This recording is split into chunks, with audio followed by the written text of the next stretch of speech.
வீடியோக்குள்ள வந்திருக்க அனைவருக்கும் என்னுடைய அன்பான வணக்கம். சினிமா அப்படிங்கிறது ஒரு கலை வடிவம். அந்த கலையை உயிர்ப்பிக்கிறவங்க தான் நடிகர்கள். ஒவ்வொரு நடிகரும் அவங்களோட தனித்துவமான திறமையால ரசிகர்களோட மனசுல நீங்காத இடத்த பிடிச்சிருக்காங்க. ஆனா ஒரு சில நடிகர்கள் மட்டும் ஒரே கதாபாத்திரத்துல நடிக்காம, அதாவது நான் நடிச்சா ஹீரோ கதாபாத்திரத்துல மட்டும்தான் நடிப்பேன், இல்லைனா என் இமேஜ் டேமேஜ் ஆகாம இருக்கிற கதாபாத்திரத்துல மட்டும்தான் நடிப்பேன்னு இல்லாம புது புது சவாலான கதாபாத்திரங்களை ஏற்றுக்கிட்டு ஒவ்வொரு படத்துலையும் ஒரு புது அவதாரமாக நம்ம முன்னாடி வந்திருப்பாங்க. இவங்கள தான் பன்முகத்தன்மை கொண்ட கலைஞர்கள்னு சொல்லுவாங்க. நம்ம தமிழ் சினிமாவில் இப்படிப்பட்ட பன்முகத்தன்மை கொண்ட நடிகர்கள் நிறையா பேர் இருக்காங்க. இன்னைக்கு நம்ம அவங்கள ஒரு முக்கியமான சிலரை பற்றி தான் இந்த வீடியோவில் பார்க்க போகிறோம். நீங்கள் இப்போ தான் நம்ம சேனலில் ஃபர்ஸ்ட் டைம் பார்க்குறீங்கன்னா மறக்காமல் நம்ம சேனலை சப்ஸ்கிரைப் பண்ணிவிட்டு டெய்லி போடக்கூடிய வீடியோஸை மிஸ் பண்ணாமல் பார்க்க பெல் ஐக்கானையும் ஆளில் செட் பண்ணி வச்சுக்கோங்க. இப்போ வாங்க வீடியோக்குள்ளே போகலாம். இந்த லிஸ்ட்டில் நம்ம முதல்ல பார்க்க போகிறது நடிப்பு சக்கரவர்த்தி சியான் விக்ரம் அவர்களை தான். விக்ரம்ன்ற பேரை சொன்னாலே நம்ம நினைவுக்கு வர்றது அர்ப்பணிப்பும் கடின உழைப்பும் தான். ஒவ்வொரு கதாபாத்திரத்துக்காகவும் அவர் தன்னை முழுமையாக மாற்றி கொள்கிற அந்த விதம் ரொம்ப ரொம்ப வியப்பானது. 1999 சேது படத்துல ஒரு சாதாரண ஆனால் தீவிரமாக காதலிக்கிற இளைஞனா அவர் காட்டின பரிதாபமும் காதலோட வலியும் நம்ம மனசை ரொம்பவே உலுக்கியிருக்கும். அந்த படத்தோட கிளைமேக்ஸ்ல அவர் ஏற்படுத்தின தாக்கம் இன்னும் பல பேரோட கண்கள்லயே நிற்குது. அதே விக்ரம் சில வருடங்கள் கழிச்சு 2003 பிதாமகன் படத்துல ஒரு வார்த்தை கூட பேசாம முரட்டுத்தனமான மனுஷனா நடிச்சிருப்பாரு. சேதுல மென்மையான காதலனாவும் பிதாமகன்ல முரட்டுத்தனமான ஆளுக்கும் உள்ள வித்தியாசம் மலைக்கும் மடுவுக்கும் இருக்க வேறுபாடு தான். ஆனா 2 படத்துலயும் விக்ரம் தன்னோட அபரிவிதமான நடிப்பால அந்தந்த கதாபாத்திரமாவே வாழ்ந்திருப்பாரு. இந்த படங்களுக்காக அவர் தேசிய விருது கூட வாங்கியிருக்காரு. இது எல்லாம் ஒரு பக்கம் இருக்கட்டும், ஆனா விக்ரமோட நடிப்பு திறமையோட முழு வீச்சையும் நம்ம பார்த்தது 2005 அந்நியன் படத்துல தான். சங்கரோட அந்த பிரம்மாண்டமான படைப்புல விக்ரம் 3 முற்றிலும் மாறுபட்ட குணாதிசயங்களை கொண்ட கதாபாத்திரத்துல நடிச்சிருப்பாரு. இந்த 3 கதாபாத்திரத்துக்கும் இடையில அவர் காட்டின பாடி லாங்குவேஜ், பேச்சு முறை, ஏன் முக பாவனைகள் கூட முற்றிலும் 3க்கும் ஒண்ணுக்கு ஒண்ணு சம்பந்தப்பட்டதாவே இருந்திருக்காது.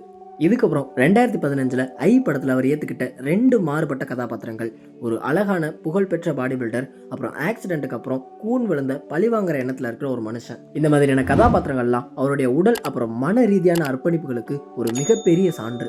இந்த கதாபாத்திரங்களுக்காக அவர் உடல் எடையை ஏற்றி இறக்கின விதம் ரொம்பவே பாராட்டக்கூடிய ஒரு விஷயம். அந்த ஷூட்டிங் டைம் அப்போலாம் இது நம்ம விக்ரம் சார்னே நமக்கு தெரியாத அளவுக்கு ஒரு நோயாளி மாதிரி விழுந்து. இதில் முக்கியமான கதாபாத்திரம் வந்து அந்த கூனன் கதாபாத்திரம்.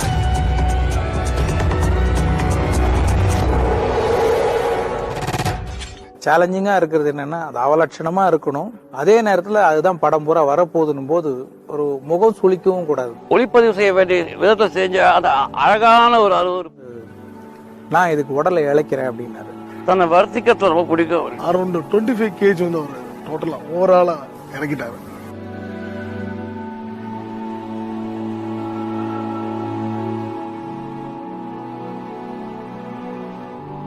நார்மல் ஃபுட் இருக்காது, ஃபுட்டிங் ஸ்டைலே வேற மாதிரி இருக்கும். அந்த கேரக்டரை வந்து அடாப்ட் பண்ணி பார்க்கும்போது ரொம்ப ஒரு பாவமா இருக்கும்.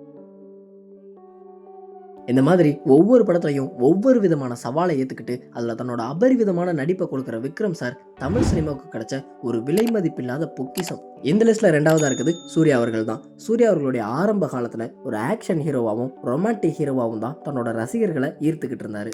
ஆனா காலப்போக்கில் அவருடைய நடிப்பு திறமையை கொஞ்சம் கொஞ்சமா மெருகேற்றி வித்தியாசமான கதாபாத்திரங்களை தேர்ந்தெடுத்து நடிக்க ஆரம்பிச்சாரு. இயக்குனர் பாலா அவர்கள் இயக்கத்துல 2003 பிதாமகன் படத்துல இவர் திருடனா பண்ண அந்த கதாபாத்திரம் ரொம்பவே அற்புதமா இருந்திருக்கும். அதுக்கப்புறம் 2005 கஜினி திரைப்படத்துல ஞாபக மருதியால பாதிக்கப்பட்ட பிசினஸ் மேனா அவர் காட்டின குழப்பம், வலி, அப்புறம் காதலுக்காக இயங்கின தவிப்பு ரசிகர்கள் மனசை ரொம்பவே உழுக்குச்சு.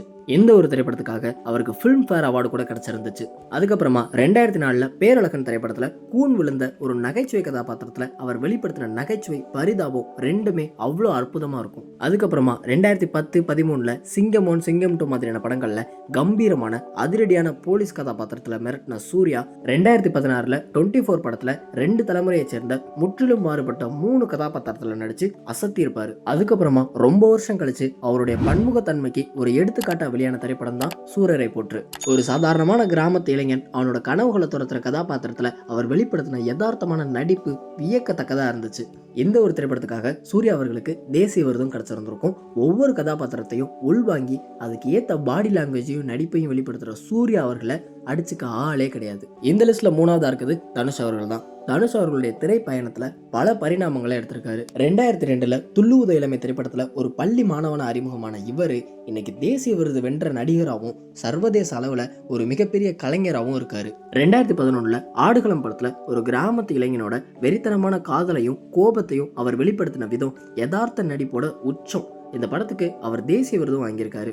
அடுத்ததா 2011 மயக்கம் என்ன படத்துல மன அழுத்தத்தால பாதிக்கப்பட்ட ஒரு இளைஞனா அவர் காட்டின தடுமாற்றம், வலி, காதல், ஏக்கம் நம்மளை ரொம்பவே உலுக்கி இருக்கும். அதுக்கப்புறமா ஹாலிவுட் வரைக்கும் போய் தன்னோட நடிப்பு திறமையை நிரூபிச்ச தனுஷ் அவர்கள் இயக்குனர், தயாரிப்பாளர், பாடகர், பாடலாசிரியர்னு பல துறைகள்ல தன்னோட முத்திரையை பதிச்சிருக்காரு. அதுக்கப்புறமா 2019 அசுரன் படத்துல ஒரு வயசான கதாபாத்திரத்துல தன்னோட குடும்பத்துக்காக போராடுற தந்தையா அவர் வெளிப்படுத்தின நடிப்பு உண்மையிலேயே அசுரத்தனமானது. தனுஷ் அவர்கள் எந்த கதாபாத்திரத்தை ஏத்துக்கிட்டாலும் அதை தன்னோட இயல்பான நடிப்புனால அந்த கதாபாத்திரத்தை உயிர்ப்பிச்சிருவாரு. அவரோட பாடி லாங்குவேஜும் டயலாக் டெலிவரியும் ஒவ்வொரு படத்துக்கும் மாறிட்டே தான் இருக்கும். இதுதான் அவருடைய பன்முகத்தன்மைக்கு ஒரு சிறந்த எடுத்துக்காட்டு. அடுத்ததா இந்த லிஸ்ட்ல 4வதா பார்க்க போறது நம்ம மக்கள் செல்வன் விஜய் சேதுபதி அவர்கள் தான். விஜய் சேதுபதி அவர்கள் அவருடைய திரை பயணத்துல அவருக்குன்னு ஒரு தனித்துவமான பாதையை உருவாக்கியிருக்காரு. ஒரு எதிர்மறையான கதாபாத்திரங்கள்ல அறிமுகமா இருந்தாலும் இன்னைக்கு ஒரு முன்னணி நடிகரா உயர்ந்திருக்காரு. விஜய் சேதுபதி அவர்கள் இந்த ஹீரோ இமேஜ் எல்லாம் பொருட்படுத்தாம கதைக்கும் கதாபாத்திரத்துக்கும் முக்கியத்துவம் கொடுக்கிற அவரோட அணுகுமுறை அவரை மற்ற நடிகர்கள்ல இருந்து ரொம்பவே வேறுபடுத்தி காட்டுது. 2012 வெளியான பீஸா திரைப்படத்துல ஒரு பயந்த சுபாவம் கொண்ட டெலிவரி பாயா நடிச்ச அவரு 2013 சூதுகோபம் படத்துல 3 திருடர்கள்ல ஒருத்தரா நகைச்சுவையான கதாபாத்திரத்துல ஒரு சிறப்பான நடிப்பை வெளிப்படுத்தியிருப்பாரு. அடுத்ததான் 2017 வெளியான விக்ரம் வேதா திரைப்படத்துல ஒரு தந்திரமான அதே சமயத்துல தத்துவார்த்தமான கேங்ஸ்டரா அவர் மிரட்டின விதம் எதிர்மறை கதாபாத்திரம், அதாவது த ஆன்டி ஹீரோ கேரக்டர்ஸ்கே ஒரு மைல் கல்லா இருந்துச்சு. விஜய் சேதுபதி அவர்களுடைய பன்முகத்தன்மையான நடிப்புல ஒரு இனிமையான பக்கம் 2018 வெளியான 96 படத்துல வெளிப்பட்டுச்சு. ஒரு மென்மையான ஏக்கமான காதலனா அவர் நடிச்ச விதம் ரசிகர்களோட மனசை ரொம்பவே ஈர்த்துச்சு. அதுக்கப்புறம் ரொம்பவே முக்கியமா 2019 வெளியான சூப்பர் டீலக்ஸ்ல திருநங்கையா அவர் காட்டின தைரியமான அதே நேரத்துல உணர்வு பூர்வமான நடிப்பு எனக்கு தெரிஞ்சு விஜய் சேதுபதி அவர்கள் அளவுக்கு செல்வாக்கு கொண்ட எந்த ஒரு நடிகருமே அந்த கதாபாத்திரத்துல நடிக்கிறதுக்கு ரொம்பவே யோசிச்சிருப்பாங்க. இந்த ஒரு திரைப்படம் அவருடைய பன்முகத்தன்மைக்கு ஒரு மிகச்சிறந்த உதாரணம். இவங்க எல்லாரையும் மாதிரி தான் பார்த்திபன் அவர்களும் அவருடைய வித்தியாசமான கதை சொல்லும் முயற்சிகள்லையும் கதாபாத்திரங்கள்லையும் பன்முகத்தன்மையை வெளிப்படுத்தியிருக்காரு. அதுக்கப்புறமா எஸ்.ஜே. சூர்யா அவர்கள் வில்லன் அப்புறம் பல குணச்சித்திர கதாபாத்திரங்கள்ல நடிச்சு அவரோட தனித்துவமான நடிப்பை வெளிப்படுத்தியிருக்காரு. நான் இப்ப சொன்ன இவங்க எல்லாருமே தமிழ் சினிமாவினுடைய பெருமை. அவங்களோட அயராத உழைப்பினாலையும் அர்ப்பணிப்பினாலையும் புது முயற்சி எடுக்கிற துணிச்சல்னாலையும் ரசிகர்களோட மனசுல ஒரு நீங்காத இடத்தை பிடிச்சிருக்காங்க. ஆனா இவங்க எல்லாரும் எவ்வளவுதான் கஷ்டப்பட்டிருந்தாலும் பல புது முயற்சிகளை எடுத்திருந்தாலும் மக்கள் கிட்ட இருந்து இவங்களுக்கான இன்னும் சரியான அங்கீகாரம் கிடைக்கவே இல்லை. இவங்களுக்கான சரியான அங்கீகாரம் ஏன் இன்னும் கிடைக்கலன்னு எனக்கு தெரியல. ஒருவேளை உங்களுக்கு தெரிஞ்சிருந்தா கண்டிப்பா அதை கமெண்ட்ல சொல்லிருங்க. அதுக்கப்புறமா இந்த வீடியோ உங்களுக்கு பிடிச்சிருந்துச்சுன்னா இந்த வீடியோக்கு ஒரு லைக் பண்ணிட்டு நம்ம சேனலையும் மறக்காம சப்ஸ்கிரைப் பண்ணி வச்சுக்கோங்க. அதுக்கப்புறம் டெய்லி போடக்கூடிய நம்ம வீடியோஸை மிஸ் பண்ணாம பார்க்க பெல் ஐக்கானையும் ஆல்ல செட் பண்ணி வச்சுக்கோங்க.